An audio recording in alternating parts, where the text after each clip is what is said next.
நேர்மைக்கு மறு உருவம் என்று இருந்தால் இவரை போலத்தான் இருக்கும் என்று அந்த ஊரில் எல்லோரும் போற்றும்படி ஒருவர் வாழ்ந்து வந்தார்.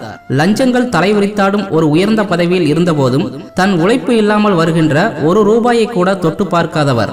பணி ஓய்வு பெற்று தன் இறுதி காலத்திற்காக காத்து கொண்டிருக்கும் அவருக்கு கடவுள் நம்பிக்கை கொஞ்சம் அதிகமாகவே இருந்தது. அதைவிட சில நேரங்களில் கடவுளின் மீது கோபமும் அதிகமாகவே இருந்தது. உங்களுக்கு கீழே வேலை செய்பவர்கள் உங்களை விட பல மடங்கு வசதியாக இருக்கிறார்கள்.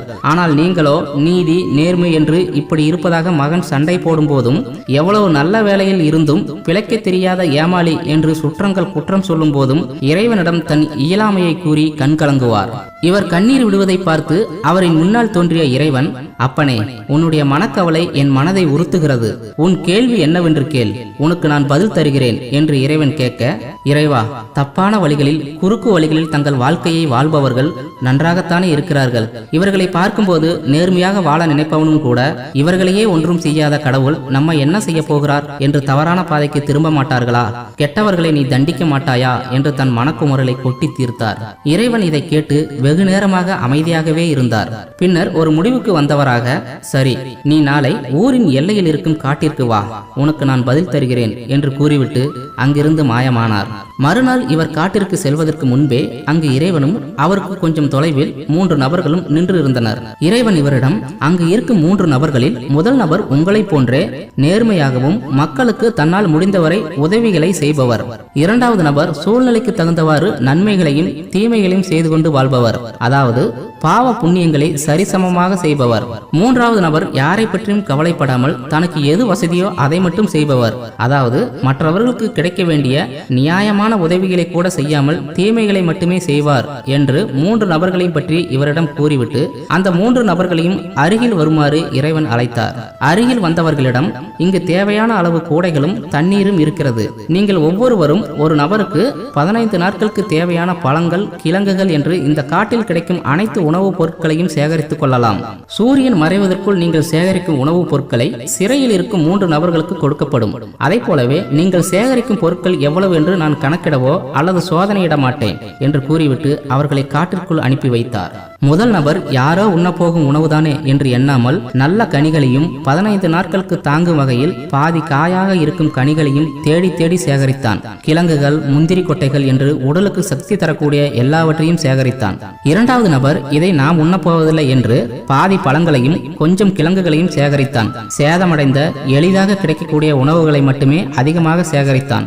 3வது நபரோ இறைவன் கூடையில் என்ன இருக்கிறது என்று சோதிக்க மாட்டாரே என்று கூடையில் இலைகளையும் கூழாங்கற்களையும் அடியில் கொட்டிவிட்டு கூடையின் மேற்புறத்தில் மட்டும் சில பழங்களை வைத்துவிட்டு சூரியன் மறையும் போது செல்லலாம் என்று எந்த உணவையும் சேகரிக்காமல் ஒரு மரத்தின் அடியில் நன்றாக உறங்கிவிட்டான்.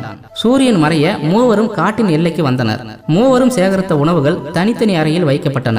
அந்த 3 நபர்களையும் அவர்கள் சேகரித்த உணவுகள் உள்ள அறையில் அடைத்துவிட்டு, இந்த அறையில் இயற்கை உபாதைகளை கழிக்க மட்டுமே வசதிகள் இருக்கும், உங்களுக்கு வெளியில் இருந்து ஒரு துளி நீரும் உணவும் கிடைக்காது என்று கூறிவிட்டு அங்கிருந்து நகர்ந்தார். அந்த பெரியவரிடம் வந்த இறைவன், அடுத்து வருகின்ற 15 நாட்கள் இவர்கள் என்ன செய்கிறார்கள் என்று மட்டும் நீங்கள் பாருங்கள் என்று கூறிவிட்டு மறைந்து விட்டார். முதல் நாளும் 2வது நாளும் அமைதியாக கடந்தது.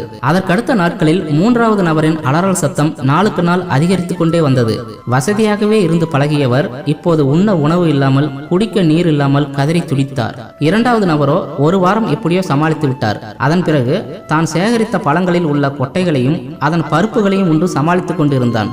ஆனாலும் சில நேரங்களில் என்னை மன்னித்து வெளியே விடுங்கள் என்று கதறிக்கொண்டே இருந்தான். முதல் நபரோ எந்த சலனமும் இல்லாமல் அமைதியாக இருந்தான். அவன் அறையில் இருந்து எந்த ஒரு அலறல் சத்தமும் கேட்கவில்லை. 15 நாட்கள் முடிந்ததும் அந்த பெரியவரை அழைத்துக் கொண்டு அந்த 3 நபர்களையும் பார்க்க இறைவன் வந்தார். முதல் நபர் எந்தவித பிரச்சனையும் இல்லாமல் நல்ல பழங்களையும் கிழங்குகளையும் உண்டு ஆரோக்கியமாக வெளியே வந்தான். 2வது நபரோ கெட்டுப்போன உணவுகளை உண்டு உடல்நிலை பாதிக்கப்பட்டு உடலில் குணப்படுத்த முடியாத நோய்களுடன் வெளியே வந்தான்.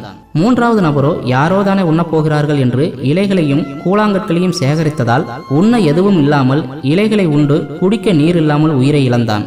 இப்போது பெரியவரை பார்த்து இறைவன் சொன்னார், அப்பனே, இப்போது புரிகிறதா? இவர்கள் சேகரித்த உணவுகளை போன்றதே மனிதர்கள் வாழும் காலத்தில் சேகரிக்கும் பாவ புண்ணியங்கள். அவர்கள் எதை சேமிக்கிறார்களோ அதையே அவர்கள் அனுபவிப்பார்கள். உப்பை தின்றவன் தண்ணீர் குடித்தே ஆக வேண்டும். அவனவன் செய்த பாவங்களுக்கான தண்டனைகளை அவன் அனுபவித்தே ஆக வேண்டும். அரசன் அன்று கொள்வான், தெய்வம் நின்று கொள்ளும். பாவம் செய்தவர்களை நான் நிச்சயம் கொள்வேன், அதில் எந்த மாற்றமும் இருக்காது. ஆனால் அதற்கு சிறிது காலம் அவர்களுக்கு அவகாசம் கொடுப்பேனே தவிர கொள்வது மட்டும் நிச்சயம் என்று சத்தமாக சிரித்தபடியே இறைவன் கொஞ்சம் கொஞ்சமாக மறையத் தொடங்கினான். தான் எவ்வளவு புனிதமான வாழ்க்கையை வாழ்ந்திருக்கிறோம் என்ற மன நிறைவுடன் தன் வீட்டை நோக்கி அந்த பெரியவர் உற்சாகமாய் நடக்க ஆரம்பித்தார்.